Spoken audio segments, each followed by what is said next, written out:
क्या आप भूत प्रेत पर विश्वास करते हैं? शायद कुछ लोग करते हैं और कुछ नहीं। आज के इस डिजिटल और वैज्ञानिक युग में ज्यादातर लोग इन बातों को अंधविश्वास मानते हैं। लेकिन आज मैं आपको कुछ ऐसे वास्तविक किस्से बताने जा रहा हूं जिन्हें सुनकर आप खुद सोच में पड़ जाएंगे।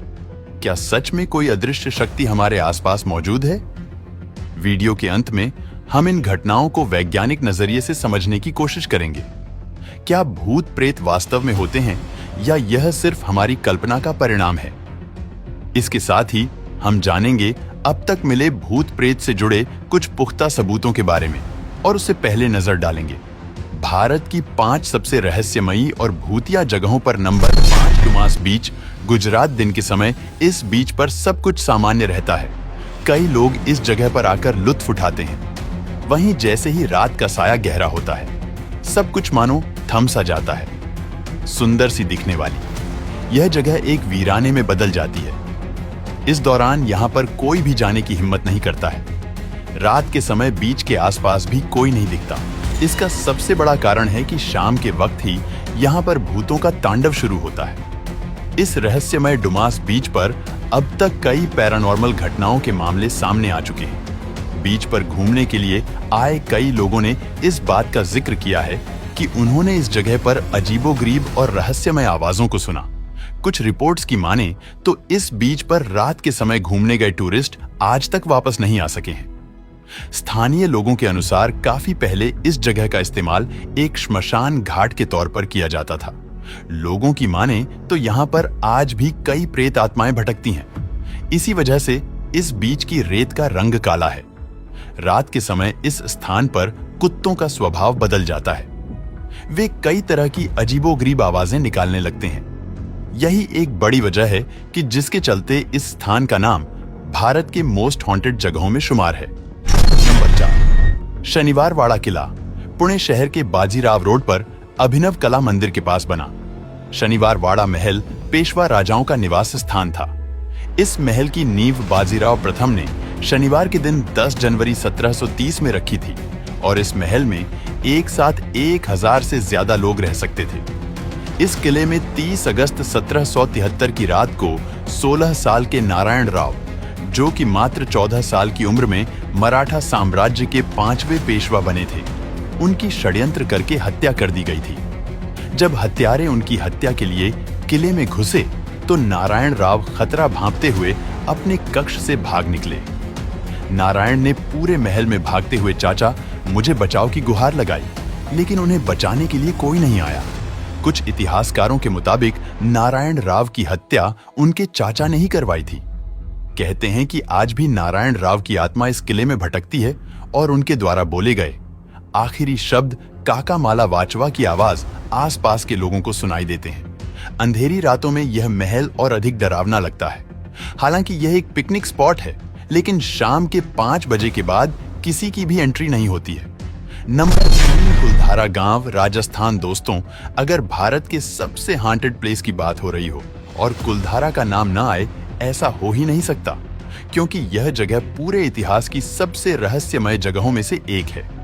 क्योंकि पिछले 200 सालों से यह क्षेत्र ऐसे ही वीरान पड़ा हुआ है और इसके वीरान होने के पीछे का राज है इस जगह के लोगों का रातों रात अचानक गायब होना।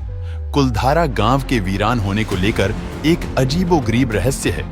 दरअसल कुलधारा की कहानी शुरू हुई थी आज से करीब 200 साल पहले, जब कुलधारा खंडहर नहीं था, बल्कि आसपास के 84 गांव पालीवाल ब्राह्मणों से आबाद हुआ करते थे। लेकिन फिर जैसे कुलधारा को किसी की बुरी नजर लग गई। वह शख्स था रियासत का दीवान सलीम सिंह, अय्याश दीवान सलीम सिंह, जिसकी गंदी नजर गांव की एक खूबसूरत लड़की पर पड़ गई थी। दीवान उस लड़की के पीछे इस कदर पागल था कि बस किसी तरह से उसे पा लेना चाहता था। उसने इसके लिए ब्राह्मणों पर दबाव बनाना शुरू कर दिया। हद तो तब हो गई जब सत्ता के मद में चूर उस दीवान ने लड़की के घर संदेश भिजवाया कि यदि अगले पूर्णमासी तक उसे लड़की नहीं मिली तो वह गांव पर हमला करके लड़की को उठा ले जाएगा। दीवान और गांव वालों की यह लड़ाई अब एक कुंवारी लड़की के सम्मान की भी थी और गांव के आत्मसम्मान की भी। गांव की चौपाल पर पालीवाल ब्राह्मणों की बैठक हुई और 5000 से ज्यादा परिवारों ने अपने सम्मान के लिए रियासत छोड़ने का फैसला ले लिया। कहा जाता है कि निर्णय लेने के लिए सभी 84 गांव वाले एक मंदिर पर इकट्ठा हो गए और पंचायतों ने फैसला किया कि कुछ भी हो जाए, अपनी लड़की उस दीवान को नहीं देंगे। अगली शाम कुलधारा कुछ यूं वीरान हुआ कि आज परिंदे भी उस गांव की सरहदों में दाखिल नहीं होते। कहते हैं गांव छोड़ते वक्त उन ब्राह्मणों ने इस जगह को श्राप दिया था कि यह जगह कभी दोबारा बस नहीं पाएगा और तभी से यह वीरान पड़ा हुआ है। कहा जाता है कि अगर आप रात के समय यहां जाते हैं तो आपको गांव वालों की गुनगुनाहट और चूड़ियों की खनखनाहट के साथ बच्चों की आवाज सुनाई देती है। कई पैरानॉर्मल एक्सपर्ट को यहां अपने डिवाइस के अंदर वह रीडिंग भी मिल चुकी है जो आत्मा के होने पर मिलती है और इसी कारण इस जगह पर एक गेट बना दिया गया है और शाम के वक्त इसे बंद कर दिया जाता है। नंबर 2, भानगढ़ का किला। राजस्थान भानगढ़ का किला आज खंडहर हो चुका है और यहाँ दिन भर टूरिस्टों की भीड़ लगी रहती है। लेकिन आपको जानकर हैरानी होगी कि शाम होते ही यहाँ पर आपको इंसान तो क्या एक कुत्ता भी नजर नहीं आएगा, क्योंकि शाम होते ही इस किले में वो होता है जिसे देख आपकी रूह कांप जाएगी।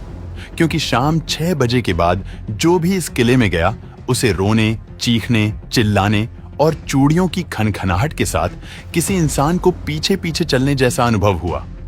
हालांकि यह अनुभव किसी एक के साथ नहीं होकर कई लोगों के साथ हुआ। कहा जाता है कि इस किले में एक राजकुमारी थी जिसका नाम रत्नावती था। यह राजकुमारी बहुत ही सुंदर थी जिसे देख हर कोई अपने होश खो देता था, लेकिन राजकुमारी होने के नाते किसी की भी हिम्मत नहीं हो पाती थी जो राजकुमारी से बात कर सके।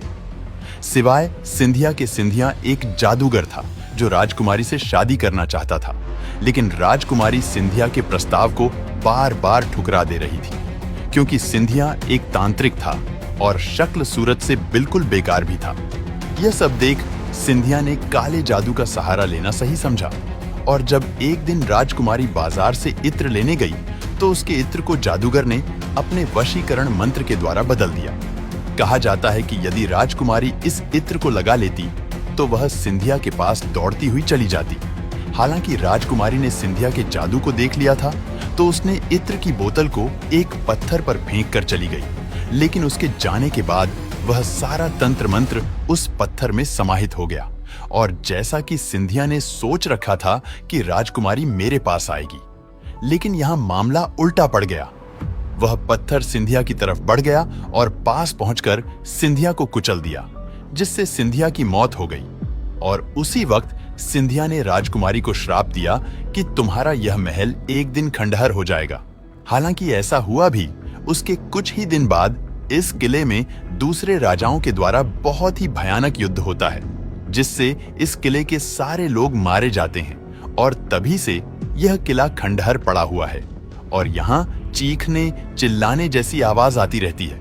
लेकिन यह जगह तब ज्यादा चर्चा में आया जब गौरव तिवारी, जो कि पैरानॉर्मल सोसाइटी के अध्यक्ष थे, वह इस किले में आज तक की टीम के साथ रात में पैरानॉर्मल एक्टिविटी को रिकॉर्ड करने आए थे और जब वह रिकॉर्ड करके वापस घर गए तो उसके कुछ ही दिन बाद उनकी असामान्य अवस्था में उनके फ्लैट में मृत्यु हो गई, जिसे देख लोगों का इस किले पर भूत प्रेत को लेकर और अधिक विश्वास हो गया। नंबर 1, डाउ हिल्स। पश्चिम बंगाल डाउ हिल में मौजूद अगर किसी चीज को सबसे अधिक डरावनी मानी जाती है तो उसका नाम है यहाँ का जंगल। कहा जाता है कि यहाँ के जंगलों में इंसान का कंकाल मिलना सामान्य सी बात है। डाउ हिल के जंगलों में हर तरफ हड्डियां ही हड्डियां फैली हुई हैं। इन हड्डियों की वजह से कोई भी अकेले डाउ हिल में घूमने की हिम्मत नहीं करता है।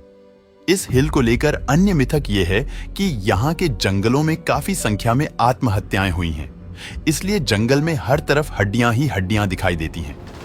जंगलों में इंसानों का सिर भी मिला है। डाउ हिल का सिर्फ जंगल ही नहीं बल्कि यहाँ की हवाएं भी डरावनी कहानियों के लिए प्रसिद्ध हैं। लोगों का मानना है कि इन जंगलों की हवा तक शैतानी है। यहाँ की कुछ जगहें श्रापित हैं और जो भी उन श्रापित जगहों पर पहुंचता है वह अपना मानसिक संतुलन भी खो देता है और वह पागल होकर अपने आप को मिटा देता है। दोस्तों, यह जगह भारत की मोस्ट हॉन्टेड प्लेस में से एक है, लेकिन जैसा कि हमारा उद्देश्य है आप लोगों तक एक सही जानकारी को पहुंचाना और उन पर डिस्कवरीज करना, क्या भूत होते हैं। यह एक ऐसा सवाल है जिस पर विज्ञान अभी तक चुप है और जितने भी शोध आज तक हुए हैं उसमें कोई भी पुख्ता सबूत नहीं मिले जिससे वैज्ञानिक सिद्ध कर सके कि सचमुच के भूत होते हैं। लेकिन सोचने वाली बात है कि आज भी वैज्ञानिक इसके पीछे पड़ा हुआ है और काफी सारी जानकारी इकट्ठा कर रहा है।